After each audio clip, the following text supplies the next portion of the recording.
Oke, kita lanjutkan ya teman-teman. Tentang standar porsi. Standar porsi kita menggunakan satuannya adalah dalam bentuk gram. Nah, untuk jumlah makanannya kita bisa menggunakan banyaknya dalam jumlah gram tersebut. Kemudian kita takar menggunakan alat rumah tangga. Jadi ukuran rumah tangga. Nah, kita kembali lagi bahwa satu kali makan itu terdiri dari makanan pokok, sayuran, lauk pauk, dan buah-buahan, serta kebutuhan cairan, yaitu berupa air minum, ataupun kita bisa mendapatkannya dari makanan atau sayuran yang berkuah. Nah, untuk memudahkan dalam mengingat porsi sekali makan, jadi satu piring kita bagi 2, kemudian 3/4 bagian itu merupakan makanan pokok, dan 3/4 bagian di sisi lain adalah sayuran. Lalu 1/4 bagian ini adalah lauk pauk, dan 1/4 bagian lainnya adalah buah-buahan. Standar porsi ini contohnya, kalau kita dalam satu kali makan terdiri dari makanan pokok, lauk hewani, lauk nabati, sayuran, dan juga buah. Nah, kemudian untuk makanan pokoknya menggunakan nasi misalnya, lauk hewannya menggunakan ikan goreng atau ikan asam manis. Kemudian lauk nabatinya adalah tempe bacem, atau kalau ini saya contohkannya dari literasi ya, misalnya dari referensinya ini Wibowo 2018. Nah, ini boleh bahan makanan pokoknya adalah tempe, tapi di dalam bentuk makanan lain, misalnya tempe bacem tadi, atau gimbal tempe, atau tempe woku. Nah, dan macam-macam lagi. Kemudian sayurannya misalnya membuat cah gambas wortel, lalu buahnya menggunakan pisang mas. Nah, setiap bahan makanan ini, kalau bahan makanan masih mentah, nah kalau sudah matang kita sebut makanan. Makanan ini membutuhkan bahan makanan. Nah, ini kalau nasinya itu standar porsi adalah 135 gram. Itu untuk standar porsi secara umum ya. Kalau standar porsinya rumah sakit adalah 150 gram. Kemudian kita konversikan menggunakan alat rumah tangga, misalnya pakai gelas belimbing. Nah, 150 gram setara dengan 1,5 gelas belimbing. Kemudian untuk ikan lauk hewaninya, satu porsi itu adalah 50 gram. Sama antara porsi umum dan porsi rumah sakit ada 50 gram, yaitu kita gambarkan dengan satu potong sedang. Satu potong sedang dari bagian ikan. Kemudian lauk nabatinya bisa tempe, bisa tahu,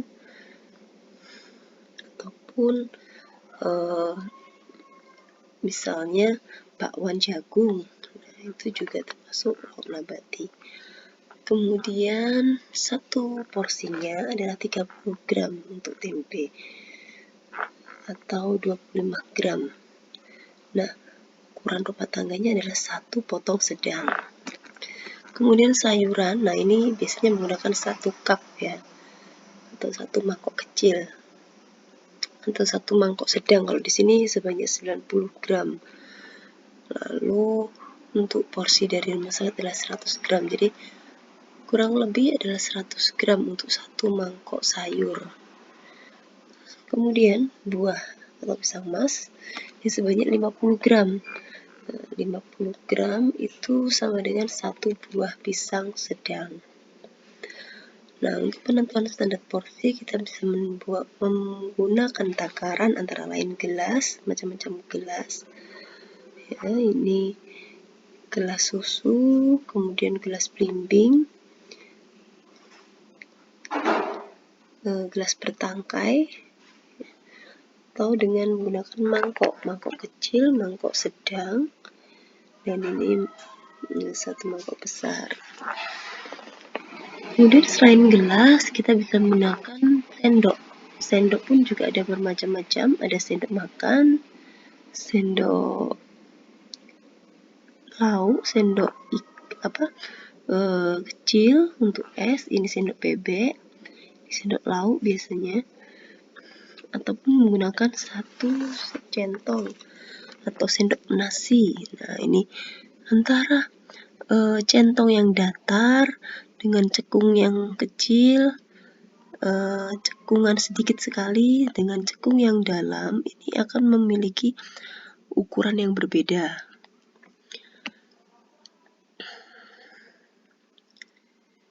Ini centong untuk lauk ini ya. Kemudian piring. Nah, ini piring itu untuk penyajian. Lalu ada sendok sayur untuk memasak. Nah, selain dari ukuran rumah tangga itu kita bisa melihatnya dari daftar bahan makanan penukar, atau bisa juga menggunakan porsimetri. Kemudian dalam penyusunan menu kita berpedoman pada pedoman gizi seimbang. Ada makanan pokok,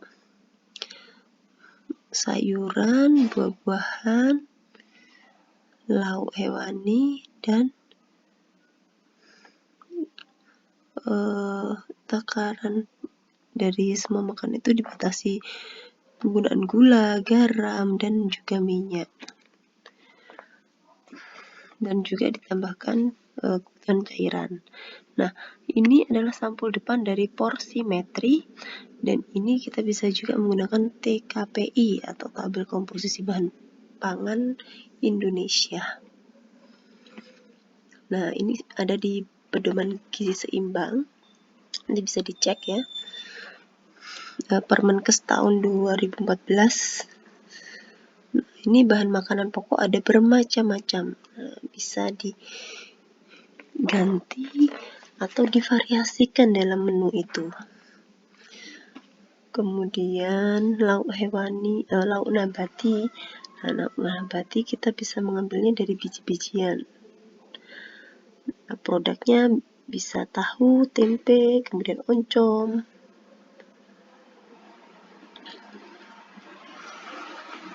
Selanjutnya adalah lauk-lauk sumber protein hewani. Nah, kita bisa menggunakan daging sapi, daging ayam, atau jeroannya, atau ikan. Lalu juga bisa menggunakan telur, udang, dan macam-macam. Nah, ini bisa digantikan, saling menggantikan. Ya, ini untuk takaran gramnya. Nanti kita lihat di porsimetri.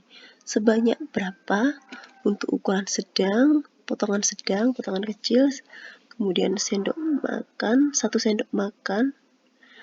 Nah, karena ini ikan teri, jadi diukur dengan banyaknya adalah 1 sendok makan sebanyak 20 gram.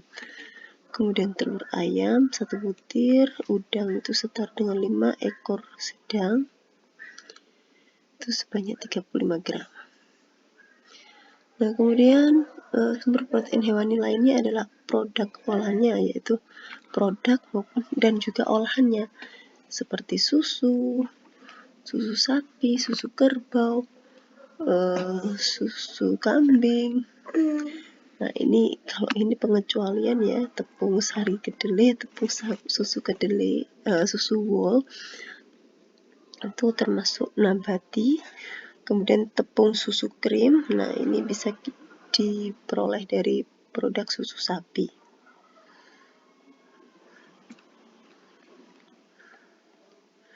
Kemudian batasan penggunaan gula dan garam serta minyak. Nah, ini perlu diperhatikan.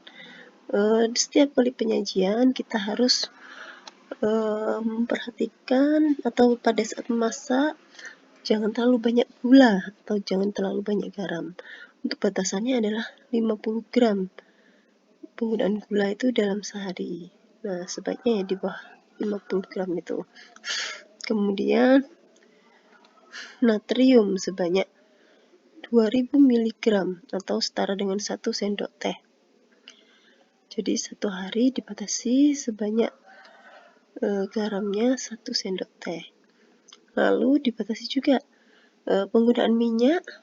Nah, ini tidak lebih dari 67 gram atau 5 sendok makan. Nah, kalau kita memasak atau menyajikan makanan yang digoreng itu yang kita perhitungkan adalah jumlah penyerapan minyak goreng pada makanan. Nah, ini kurang lebih adalah 5 gram biasanya per lauk atau makanan yang digoreng. Kemudian konsumsi gula. Nah, gula banyak sekali jenisnya. Tidak hanya gula pasir atau gula tebu saja. Jadi kita bisa melihat bahwa ada gula aren, gula kelapa, hasil olahannya juga bisa berupa selai atau juga madu sebagai sumber karbohidrat tentunya. Lalu sirup. Nah, ini untuk ukuran rumah tangganya menggunakan sendok makan keseluruhannya. Untuk beratnya antara lain bervariasi ya. Oke, konsumsi garam. Jadi garam itu karena dibatasi. Nah, kebutuhan natrium maksimal 1 sendok teh.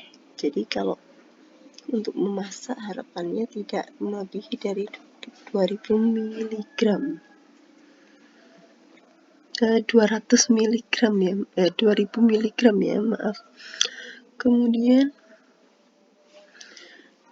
sebagai sumber natrium lainnya seperti acar, bawang merah, acar bawang putih, kemudian MSG, kecap, daging yang dilunakkan.